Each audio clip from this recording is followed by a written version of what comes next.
Est-ce que l'extrême droite en Allemagne progresse? Elle a fait une apparition dans le champ politique il y a quelques années. Est-ce qu'elle progresse? Tu semblais me dire tout à l'heure que la question migratoire était assez apaisée. Il y a eu une grosse rougeole, une grosse varicelle là, il y a quelques années, 2 ans, 3 ans. Et puis, Exactement. ça s'est un peu calmé.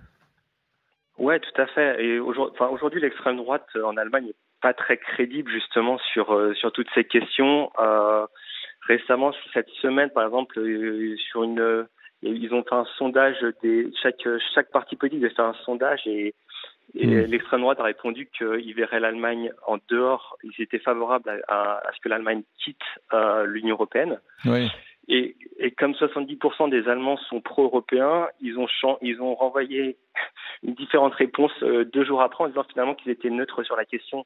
Donc, ils ont vraiment bien surfé sur la vague des réfugiés et la peur que ça a suscité, mais aujourd'hui, ils sont absolument pas crédibles. Ils sont anti-européens, ils sont anti-réfugiés, ils sont anti-Schengen. Mais c'est un discours qui prend pas du tout. Ils sont autour de 5-7% maximum. Et d'ailleurs, c'est un discours qui prend pas dans la société.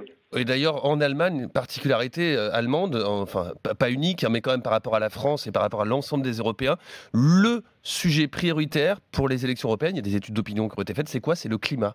Et qui progresse en ce moment, qui progresse fortement en ce moment? Les écolos. Les écolos, ils sont à 19% d'intention de vote. Ouais, les Grünen. Mais attention, ça n'a rien à voir avec les Grünen français. Hein. Ah non, ça n'a rien à voir. C'est des Grünen pro-business, libéraux, pro-entreprise, rien à voir.